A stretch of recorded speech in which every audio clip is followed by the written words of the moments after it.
আমরা সেভেন সিস্টারকে বলে দেব, চায়নাকে বলে দেব, চিকেন নেক বন্ধ করে দাও, সেভেন সিস্টারকে স্বাধীনতার আন্দোলনে ঝাঁপিয়ে পড়তে বলো। কাশ্মীরকে বলবো তোমরা স্বাধীনতার জন্য তৈরি হও। पाकिस्तान अफगानिस्तान से मैं कहता हूं कि तुम कश्मीर के साथ मदद करो, कश्मीर के आजादी के लिए काम करो। ইউনূস সরকারের আমলে জেল থেকে মুক্তি পেয়ে ভারত বিরোধী কার্যকলাপ শুরু করেছে জঙ্গি সংগঠন আনসারুল্লাহ বাংলার প্রধান জাসিমউদ্দিন রহমানি। বাংলাদেশের মাটিতে বসে পাকিস্তানের উদ্দেশ্যে কাশ্মীর নিয়ে উস্কানি দিতেও শোনা গেছে তাকে। আর এই প্রেক্ষাপটে এ রাজ্যের ক্যানিং থেকে ধরা পড়ল সন্দেহভাজন কাশ্মীরি জঙ্গি, যার উদ্দেশ্য ছিল বাংলার মাটি ব্যবহার করে বাংলাদেশে ঢোকা। তাৎপর্যপূর্ণ বিষয় হলো ধৃত জঙ্গির পাকযোগ্য মিলেছে বলে খবর বেঙ্গল এসটিএফ সূত্রের খবর, বাংলাদেশ যাওয়ার ছক কষেছিল তেহরিকুল মুজাহিদিনের সদস্য জাভেদ। তার আগেই দক্ষিণ 24 পরগনার ক্যানিংয়ে আত্মীয়ের বাড়ি এসে পুলিশের জালে ধরা পড়ল সন্দেহভাজন জঙ্গি। জাভেদের আত্মীয় কাশ্মীরের বাসিন্দা, পেশায় শালওয়ালা। ক্যানিংয়ের এই বাড়ি ভাড়া নিয়ে থাকছিলেন তিনি। দেখাই যাচ্ছে যে বাড়ির সামনে, এখানে যে বাড়িতে সে এসেছিল আত্মীয়র বাড়িতে, সেখানে একের পর এক এই যে বাক্স, এখানে কাপড় বা এখানে কোন রকম শাল, সেগুলোর তারা বিজনেস করতেন। এবং তার সঙ্গে সঙ্গে গতকাল যখন এই তল্লাশি অভিযান চালানো হয়, তার আগে বেশ কয়েকদিন আগে, কমপক্ষে 1 থেকে 2 দিন আগে সে এই বাড়িতে এসে উপস্থিত হয়েছিল। দেখার চেষ্টা চালানো হচ্ছে যে এই ব্যক্তি একাই এসেছিল নাকি এর সঙ্গে অন্য আর কেউ এসছে।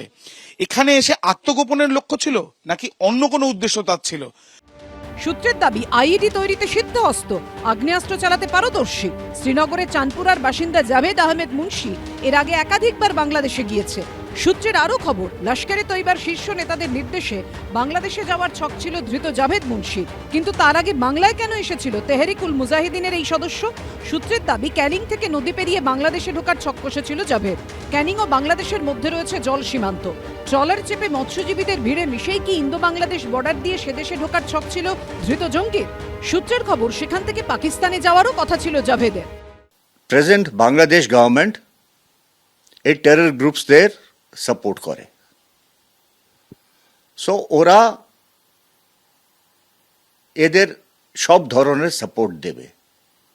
ও এটাই হচ্ছে। তো ও জানতে পেরে গেছে এই কাশ্মীরি টেররিস্ট বাংলাদেশে পৌঁছে গেলে আমার সেফটি গ্যারান্টিড, কিন্তু ওর ভাগ্য খারাপ, এইখানে ধরা পড়ে গেল। পুলিশ সূত্রে দাবি, ধৃত জাভেদ আহমেদ মুন্সির থেকে 2টি মোবাইল ফোন পাওয়া গেছে। বাংলাদেশে কাদের সঙ্গে তার যোগাযোগ ছিল তা জানতে কল লিস্ট খতিয়ে দেখা হচ্ছে। গোয়েন্দা সূত্রে দাবি, লস্কর-ই তৈবার শীর্ষ নেতাদের নির্দেশ মতো প্রথমে বাংলাদেশ এবং তার পরবর্তীকালে পাকিস্তানে যাওয়ার পরিকল্পনা ছিল জাভেদ আহমেদ মুন্সির। কিন্তু এই যে বাংলাদেশ বা পাকিস্তানে যাওয়ার আগে কেন সেফ প্যাসেজ হিসেবে বাংলাকে বেছে নিল, কেন বাংলায় আসা, এর পিছনে কি কারণ রয়েছে, সেই বিষয়টাও ভাবাচ্ছে গোয়েন্দাদের। শুধু ভোটার লিস্টের নাম নয়, আজকে ক্যানিং, শওকত মোল্লা বিখ্যাত ক্যানিংয়ে, সেখানে জাভেদ মুন্সি ধরা পড়েছে। কাশ্মীরের পুলিশ এসে ধরে নিয়ে গেছে। এখানে জঙ্গিদের সরকার চলছে। জঙ্গিদের সরকারের মুখ হচ্ছে সিদ্দিকুল্লাহ আর ফিরাদ হাকিম, আর মুখোশ হচ্ছে মমতা ব্যানার্জি। নির্বাচনের আগে পরে যেখানে কিছু হয়, ও একবার অন্তত আমার অন্তত নাম নেয়।